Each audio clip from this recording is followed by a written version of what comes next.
पान करता और नई नई स्त्रियों के साथ भोग विलास करता। दुष्ट राजा मदनपाल की कोई संतान नहीं थी, पर उसे इस बात से भी कोई फर्क नहीं पड़ता। उसे एक आध बार चिंता होती तो बस इस बात की कि अगर उसका कोई पुत्र होता तो वो उसके बाद उसके राजकाज को संभाल लेता, उसका राजवंश आगे बढ़ता रहता। अन्यथा उसे पुत्र की भी ऐसी कोई खास चाहना नहीं थी। ऐसे ही समय बीतता जा रहा था। रानी प्रेमलता बेचारी किसी तरह अपने दिन काट रही थी। एक दिन रानी की तबीयत बिगड़ गई। राजवैद्य को बुलाया गया। जब राजवैद्य ने रानी की जांच की तो पता चला रानी प्रेमलता गर्भ से थी। ये खबर जब राजा मदनपाल को लगी तो उसे बहुत सुकून मिला। उसकी आदतों में कुछ सुधार होने लगा, पर यह सुधार बहुत ही कम समय तक था। 9 माह बाद रानी प्रेमलता ने एक बहुत ही अद्भुत और सुंदर कन्या को जन्म दिया। पुत्र की राह देखने वाले राजा को जब इसकी खबर लगी तो उसके खून का पानी होते देर न लगी। उसने तुरंत रानी के पास संदेशा भिजवाया कि उसकी कोख से जन्म लेने वाली लड़की का वो कभी मुख तक नहीं देखेगा।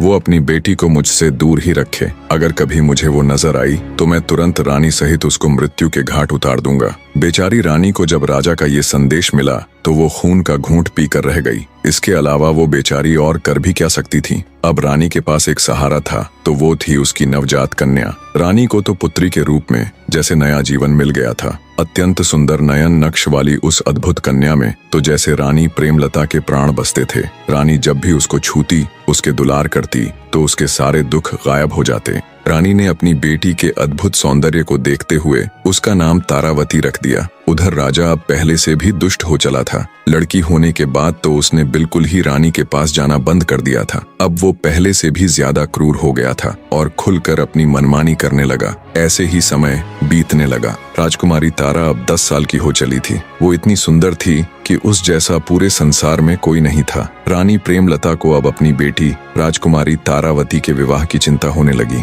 क्योंकि पुराने समय में बचपन में ही बच्चों का विवाह कर दिया जाता था और जब उनकी 18वीं वर्षगांठ मनाई जाती तब उनका गोना कर दिया जाता। अर्थात जिस लड़के के साथ लड़की का विवाह होता, लड़की को अपना घर छोड़कर लड़के के घर जाना होता। इसी चिंता को ले रानी राजा के समक्ष जाती है और कहती है, महाराज, आप अपनी बेटी की शक्ल तक नहीं देखना चाहते तो ना सही, आप मेरे पास भी नहीं आना चाहते तो ना सही, पर अब हमारी बेटी 10 वर्ष की हो चुकी है। कम से कम अपनी बेटी के लिए नहीं तो इस समाज की खातिर ही सही। लोग क्या कहेंगे कि क्यों राजा अपनी बेटी का विवाह नहीं कर रहा। इस उम्र में तो सब अपने बच्चों के विवाह कर ही देते हैं। इसलिए हे राजा, जल्दी से राजकुमारी के लिए कोई योग्य वर देखकर उसका विवाह कर दो। अनमने ढंग से रानी प्रेमलता की बात सुन रहे राजा ने जब उनकी बातों पर विचार किया तो सोचा रानी ठीक ही कह रही है, सब क्या सोचेंगे। इसी विचार के साथ राजा ने राजकुमारी तारावती के लिए ना चाहते हुए भी वर ढूंढना शुरू कर दिया और कुछ ही दिन बाद पास के ही एक प्रतापगढ़ नामक राज्य में राजकुमारी तारावती का रिश्ता पक्का कर दिया। प्रतापगढ़ के ऊपर उन दिनों राजा धर्मपाल का शासन था। उनका एक ही पुत्र था जिसका नाम अभिमन्यु था। तय समय पर युवराज अभिमन्यु के साथ राजकुमारी तारावती का विवाह संपन्न हो जाता है। ऐसे ही समय बीतता गया। राजकुमारी तारा अब 18 वर्ष की हो चुकी थी। वो अब पहले से भी कहीं अधिक सुंदर हो गई थी। राजकुमारी तारा को भगवान ने जितना सुंदर रूप दिया था वैसी ही उसकी बुद्धि भी थी। राजकुमारी तारावती का गोना जाने यानी ससुराल में रहने जाने का समय भी निकट आ गया था।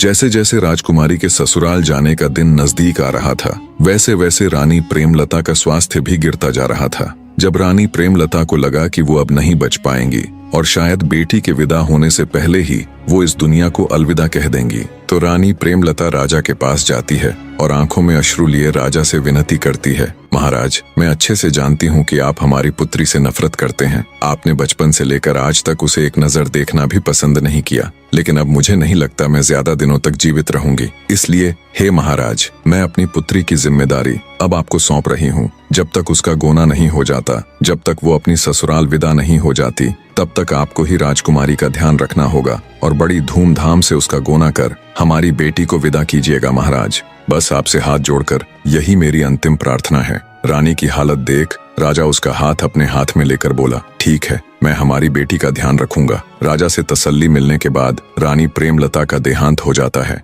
रानी के देहांत के बाद उससे किए गए वादे के अनुसार राजा मदनपाल राजकुमारी तारावती को संदेश पहुंचवाते हैं कि आज वो उससे मिलने आएंगे। जब राजकुमारी तारावती को अपने पिता का संदेश मिला तो उसकी खुशी का कोई ठिकाना नहीं था। जिंदगी में पहली बार आज वो अपने पिता से मिलने वाली थी। दरबार के कामों से निवृत्त हो जब राजा राजकुमारी तारावती से मिलने जनाना महल जाते हैं और उसे आवाज लगाते हैं, तब राजा की आवाज सुन जैसे ही राजकुमारी तारा राजा के सामने आती है तो राजकुमारी तारा को देखते ही मदनपाल सुन्न पड़ जाता है। अपनी ही सगी बेटी को दुष्ट राजा गलत नजरों से देख रहा था। राजकुमारी तारा को जब राजा मदनपाल ने पहली बार देखा तो वो ये भूल गया कि उसके सामने कोई और नहीं बल्कि उसकी अपनी सगी बेटी है। राजा ने आज तक इतनी सुंदर कन्या नहीं देखी थी। मदनपाल को ये विश्वास ही नहीं हो रहा था कि सामने खड़ी ये खूबसूरत कन्या उसकी वही बेटी है जिससे वह जन्म से ही नफरत करता आया है। इतनी नफरत कि आज तक उसने उसकी शक्ल तक देखना गवारा नहीं था। पर आज जब पहली बार उसने अपनी बेटी को देखा तो अपनी सुध बुद्ध खो बैठा और बस एकटक उसे ही देखे जा रहा था। राजा मदनपाल की आंखों में पिता का प्रेम नहीं बल्कि वो दुष्ट दरिंदा था जो अपनी सारी मान मर्यादा भूलकर गंदी निगाहों से राजकुमारी को घूरे जा रहा था। राजकुमारी को देख राजा मदनपाल के मुख से एक शब्द भी नहीं निकला और वो बिना कुछ बोले चुपचाप वहां से वापस अपने शयन कक्ष में लौट आया। दुष्ट राजा वासना के वशीभूत हो अब बस राजकुमारी तारावती के बारे में ही सोचे जा रहा था। उसका दिमाग एकदम से सुन्न पड़ गया था। रह रहकर उसकी आंखों के सामने राजकुमारी तारावती का वही मुस्कुराता चेहरा आ रहा था। राजा को ऐसे ही बैठे बैठे पता नहीं कब दिन से रात और कब रात से दिन हो गया। उसके दिमाग से राजकुमारी तारावती की छवि हट ही नहीं रही थी। उसके मस्तिष्क में हजारों सवाल जवाब, हजारों तर्क वितर्क एक साथ चल रहे थे। इधर बेचारी राजकुमारी तारावती भी असमंजस में थी। जिस पिता से मिलने के लिए वो इतनी आतुर थी, जिस पिता को उसने पैदा होने के बाद अपने जीवन में आज पहली बार देखा था, पहली बार मिली थी। पता नहीं क्यों, पर उससे मिलने के बाद राजकुमारी को लेश मात्र भी खुशी महसूस नहीं हो रही थी।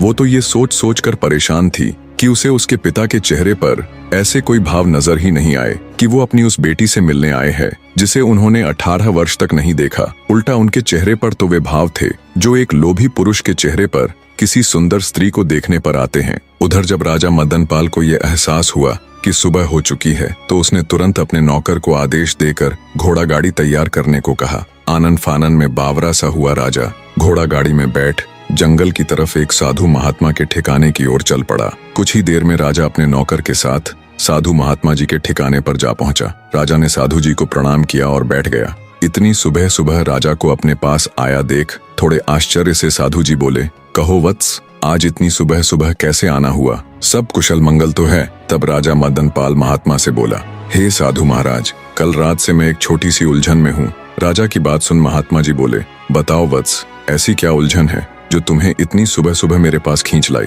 राजा मदनपाल बोला, प्रभु, यदि किसी ने आम का पेड़ लगाया हो, उसकी दिन रात सेवा की हो और कई वर्षों बाद जब वो पेड़ फल देने लगे तो जिसने वो पेड़ लगाया है क्या वह उसके फल को किसी और को देने की बजाय स्वयं नहीं खा सकता? अगर वह स्वयं पेड़ के लगे फलों को खा ले तो क्या ये कोई अपराध होगा? राजा की बात सुन महात्मा जी बोले, नहीं राजन, अगर बात पेड़ के फल खाने की ही है तो इसमें भला क्या पाप हो सकता है? अपनी मनमानी कहानी बनाकर और महात्मा जी के आगे कुछ का कुछ बताकर घिनौना राजा अपने मन को तसल्ली देता है कि उसकी गंदी सोच गलत नहीं है और खुशी खुशी महात्मा जी से विदा लेकर वापस अपने महल की तरफ चल पड़ता है। राजा के साथ गए उसके नौकर भीमा को राजा की ये कहानी और उसका ये व्यवहार बहुत अजीब लग रहा था, पर राजा से कुछ कहने या पूछने की भला उसकी क्या मजाल। इधर बेचारी राजकुमारी को भी रात भर ठीक से नींद नहीं आती। सुबह होने पर वो अनमने मन से उठती है, पर अब भी कल की बातें रह रहकर उसके दिमाग में उथल पुथल मचाए हुए थी। अंततः राजकुमारी तारा ने सोचा कि कहीं ये सब उसका वहम तो नहीं।